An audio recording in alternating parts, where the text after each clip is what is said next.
All right, deep divers, welcome back. Today we're going to be doing a deep dive into something I never thought I'd be talking about, but uh, choosing the perfect bong. Ooh. We've got sources lined up from technical guides to cultural insights, like we're going all in. I am so ready for this. I'm honestly already mind blown. Like I had no idea there was so much to bongs. Like wow.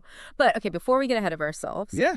let's start with the basics, like the different types of bongs. Yeah, for sure. So our sources talk about straight tubes, recyclers, percolators, gravity bongs. What makes each of these unique?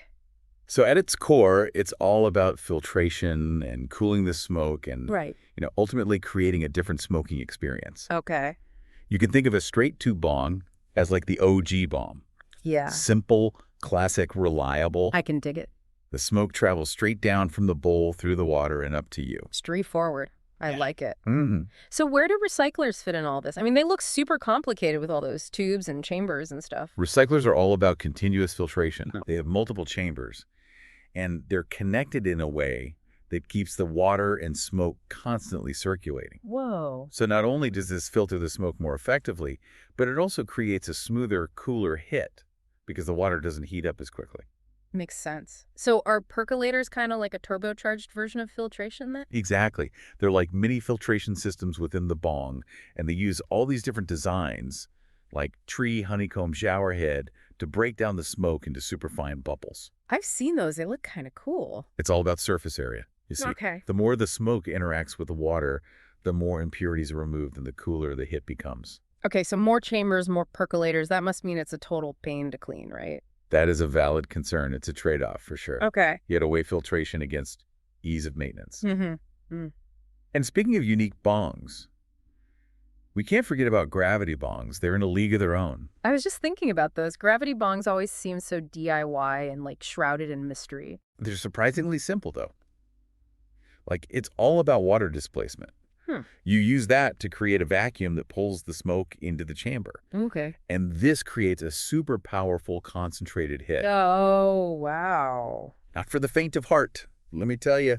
Definitely a conversation starter. Totally. Okay, so now I'm curious, like, out of all these types, which one do you gravitate towards and why?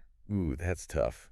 For me personally, I'm drawn to recyclers. Yeah. I love that continuous filtration and those super smooth hits. I get that. But I gotta admit, I have mad respect for the ingenuity of gravity bongs. Yeah, they're pretty cool. Totally. All right, so let's move on to materials for bongs because our sources list like glass, silicone, acrylic, ceramic. It's like choosing your weapon. You know what I mean? Yeah, it really is. And the material you choose affects everything, like durability, how the smoke tastes, even the aesthetics. Yeah, true. So glass is like the gold standard. Mm-hmm. It's inert, meaning it doesn't mess with the smoke's flavor. That's important. Plus, the artistry of glass blowing is incredible. You can get some seriously beautiful pieces. That for sure. But the downside is glass needs a little extra TLC.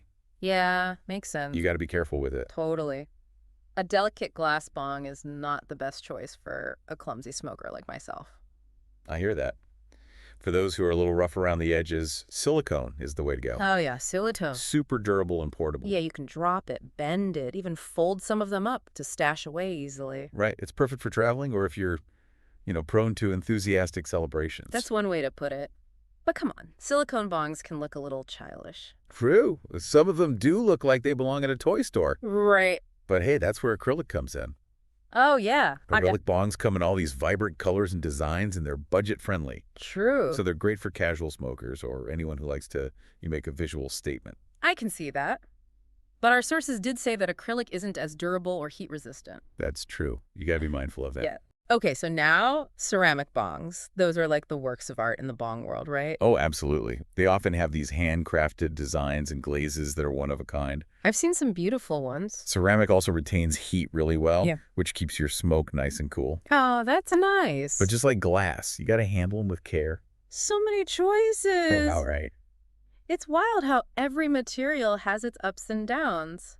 So what about you? What material speaks to you the most and why? Ooh, that's a good question. I think for me, it's got to be glass.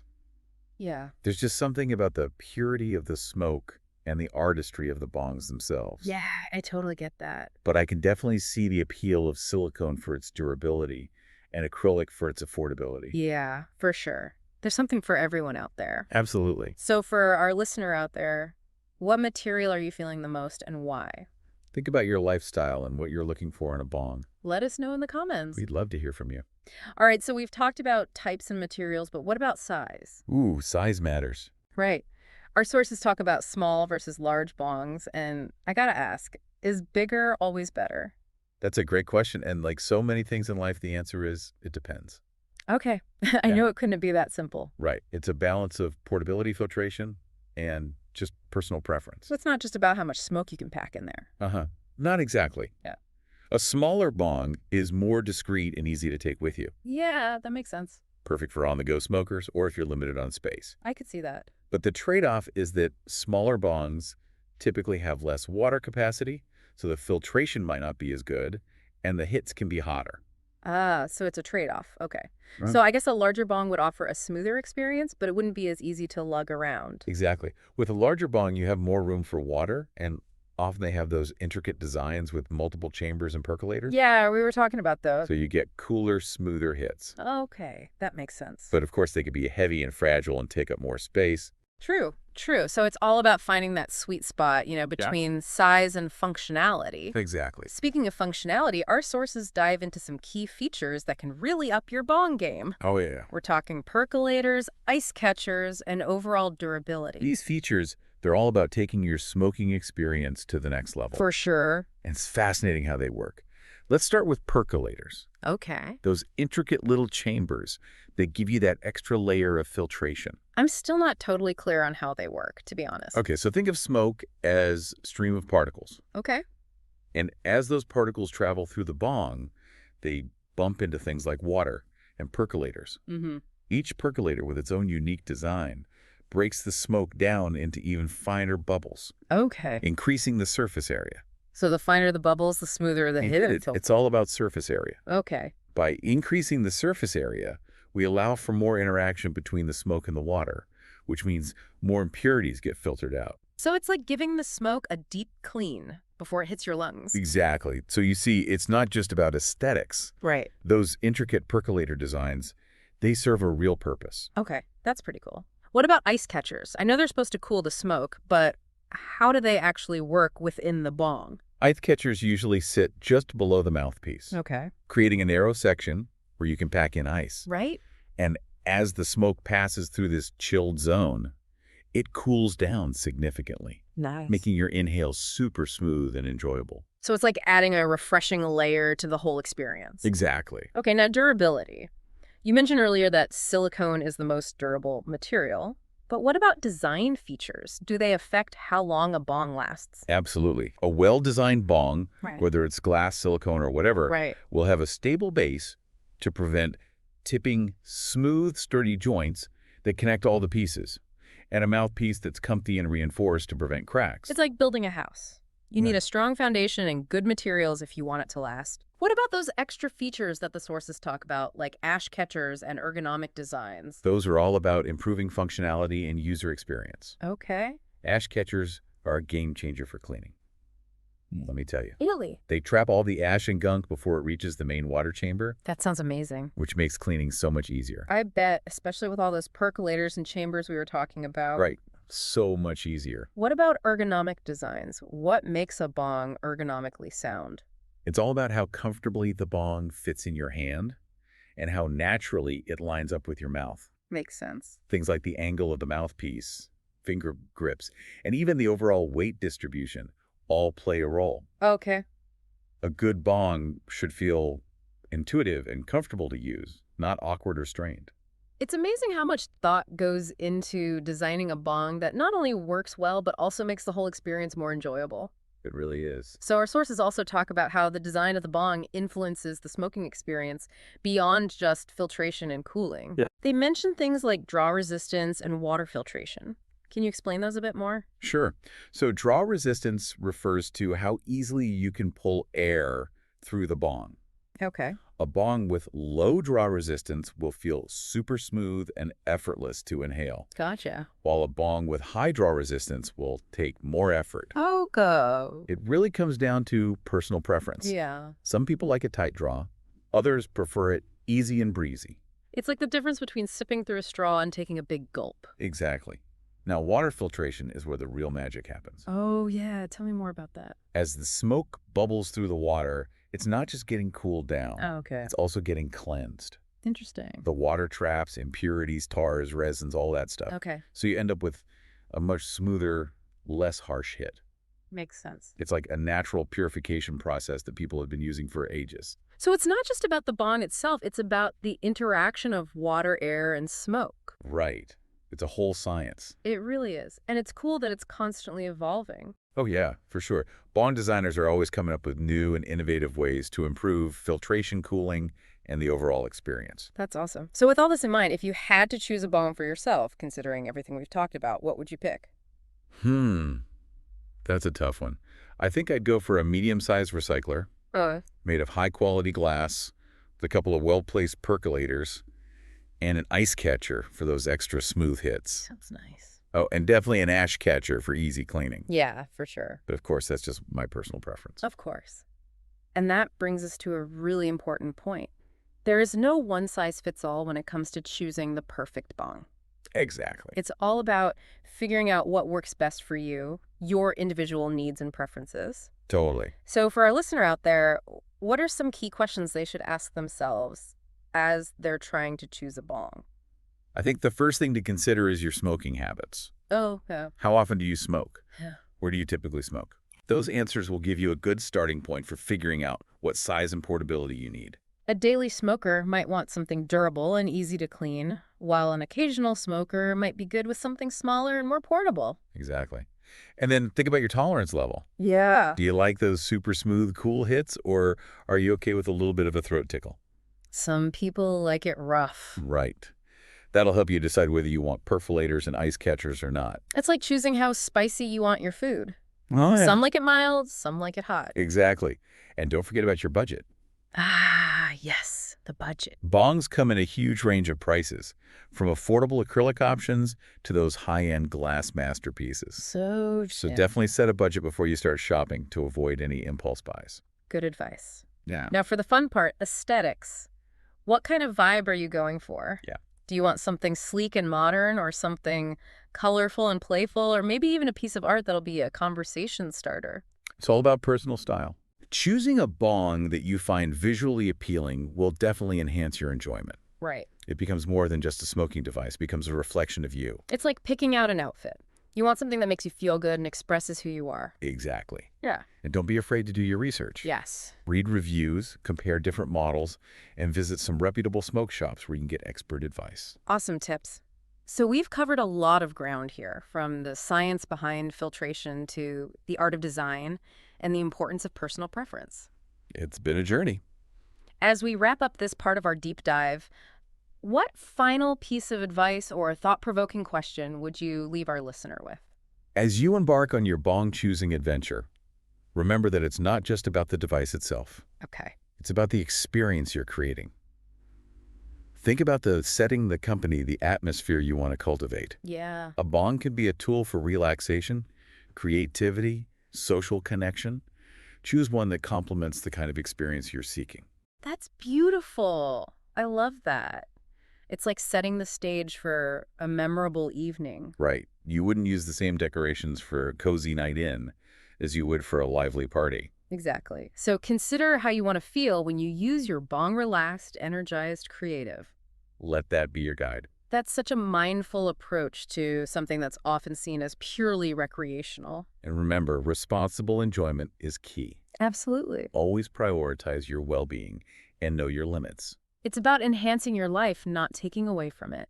And just like with anything else, continuous learning is important. I agree. Don't be afraid to dive deeper into the world of bongs, explore different techniques, connect with other enthusiasts. It's a whole community out there. It is. Full of passion and creativity. For sure. So much to discover. Well, on that note, I think it's time to exhale and wrap up this part of our deep dive. Yeah, let's take a break.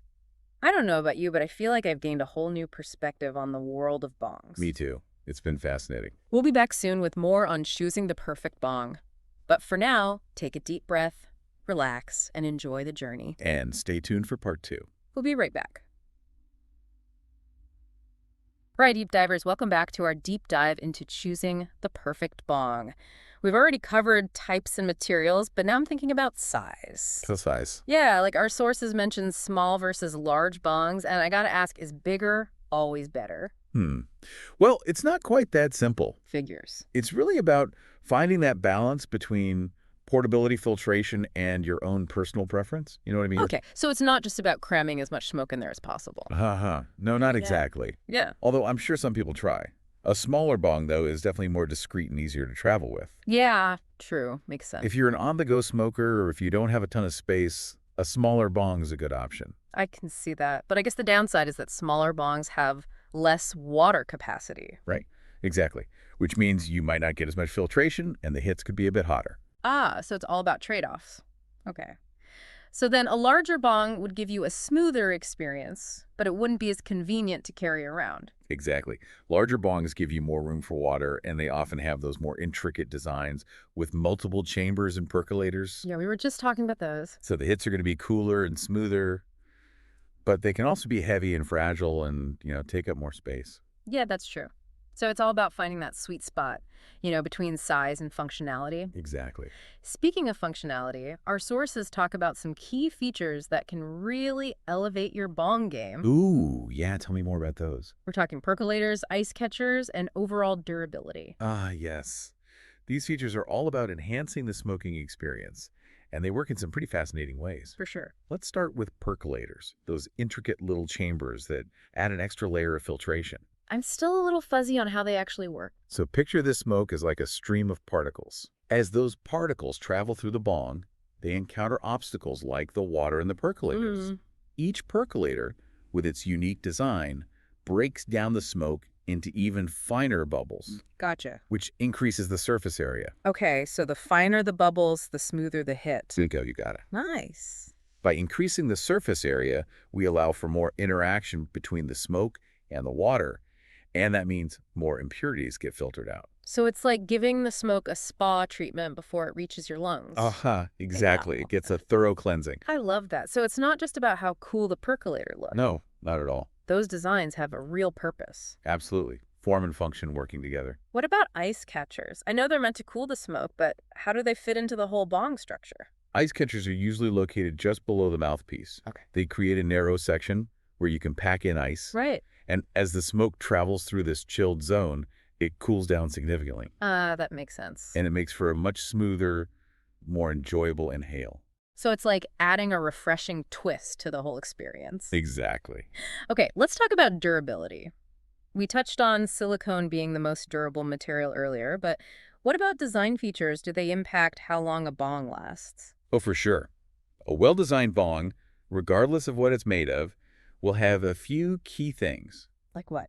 It'll have a stable base, so it doesn't tip over, easily smooth and sturdy joints that connect all the pieces.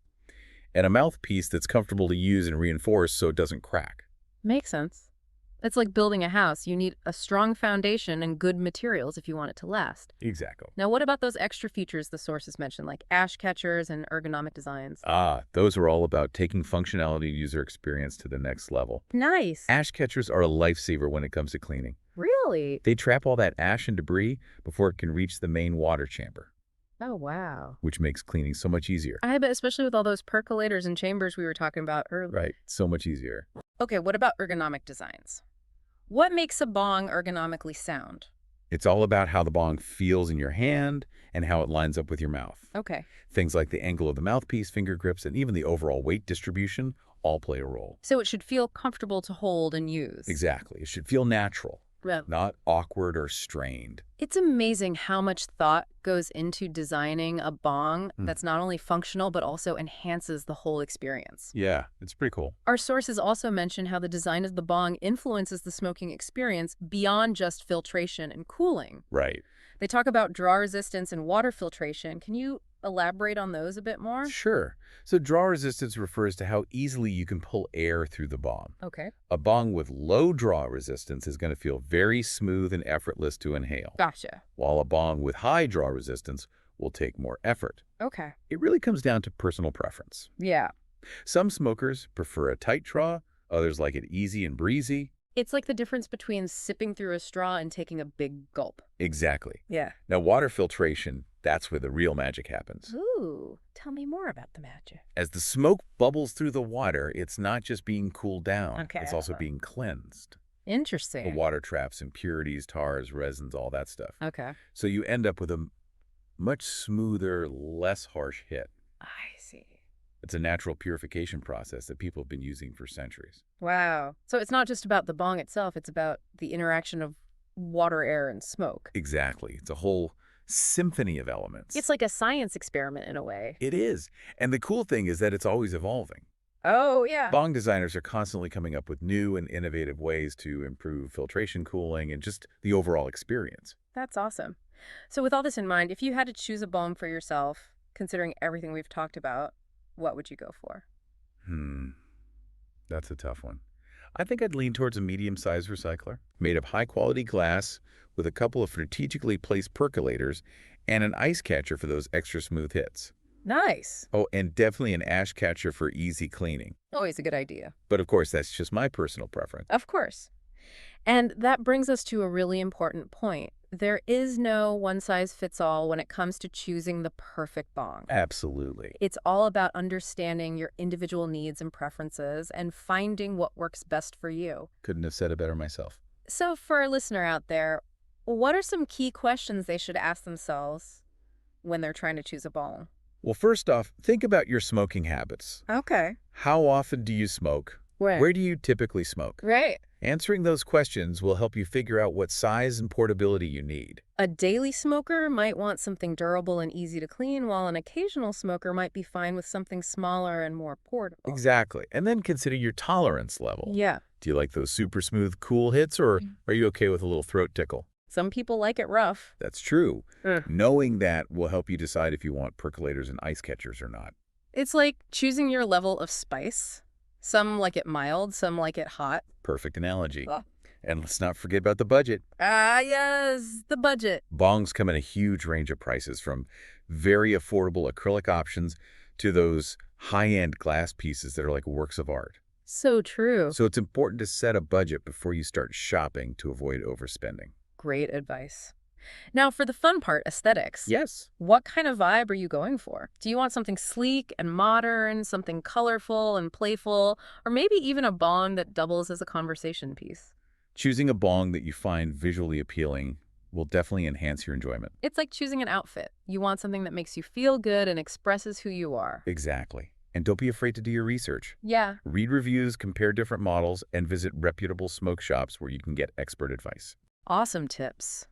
So we've covered a ton of ground here, from the science behind filtration to the art of design and the importance of personal preference. It's been quite a journey. As we wrap up this part of our deep dive, what final piece of advice or thought-provoking question would you leave our listener with? I'd say as you embark on your bong choosing adventure, remember, it's not just about the device itself. Okay. It's about the experience you're creating. Well, Think about the setting, the company, the atmosphere you want to cultivate. I like that. A balm can be a tool for relaxation, creativity, social connection. Choose one that complements the kind of experience you're seeking. It's like setting the mood for a special occasion. You wouldn't use the same decorations for a romantic dinner as you would for a backyard barbecue. Exactly. Yeah. Consider how you want to feel when you use your bong, relaxed, energized, creative. That's a great way to think about it. Let that guide your choice. That's such a mindful approach to something that's often seen as purely recreational. And remember, responsible enjoyment is key. Couldn't agree more. Always prioritize your well-being and know your limits. It's about enhancing your life, not taking away from it. And just like with anything else, continuous learning is important. I agree. Don't be afraid to dive deeper into the world of bongs, explore different techniques, connect with other enthusiasts. There's a whole community out there. There is so much to learn and discover. Well, on that note, I think it's time to exhale and wrap up this part of our deep dive. Sounds good. I don't know about you, but I feel like I've gained a whole new perspective on the world of bongs. Me too. It's been a fascinating exploration. All right, deep divers, welcome back for the final puff of our bong deep dive. It's crazy how much I've learned. I feel like I went from bong newbie to bong aficionado. It's a fascinating world, right? Seriously. So Yeah. as we wrap things up, let's bring it all back to our listener. They've heard about types, materials, features, design, the whole shebang. What's the one key takeaway you want them to walk away with? I think the most important thing to remember is that there isn't one best bong out there. It's all about finding what clicks with you, your needs, your preferences, your smoking style, even your personality. Yeah, it's like choosing a musical instrument, you Right. know? A flute might be perfect for one person, but someone else might be drawn to like a drum or something. Exactly. Yeah. And just like learning an instrument, there's a bit of a learning curve with bongs too. So don't be afraid to experiment. Try different styles, see what you enjoy. It's a journey of discovery. So before we sign off, you mentioned having a final thought-provoking question or piece of advice, something to really leave our listener pondering. What's that nugget of bong wisdom? Okay, so as you're out there searching for your perfect bong, remember that it's not just about the device itself. Okay. It's about the experience you create. Think about the setting, the company, the vibe you want to cultivate. Yeah. A bong can be a tool for relaxation, for creativity, for connecting with people. Choose one that complements the kind of experience you're looking for. That's such a good point. It's like setting the mood for a special occasion. You wouldn't use the same decorations for a romantic dinner as you would for a backyard barbecue. Exactly. Consider how you want to feel when you're using your bong relaxed, energized, creative. I love that. Let that feeling guide your choices. It's a really mindful way to approach something that's often seen as just recreational. And of course, remember, responsible enjoyment is key. Yes. Prioritize your well-being and know your limits. Absolutely. It's about enhancing your life, not taking away from it. And just like with anything in life, continuous learning is important. For sure. Don't be afraid to delve deeper into the world of bongs, explore different techniques, connect with other enthusiasts. It's a whole community out there. A whole community with so much to share and discover. I think it's time for us to exhale and wrap up this deep dive. Time to clear the chamber. What do you say? Let's do it. I don't know about you, but I feel like I've gained a whole new appreciation for these intricate smoking devices. Me too. It's We- been a blast exploring this with you. And to our amazing listeners out there, thank you for joining us on this smoky adventure. We hope you learned something new and maybe even found a newfound love for bongs. Until next time, may your hits be smooth, your sessions enjoyable, and your bongs sparkling clean. Stay hazy, friends.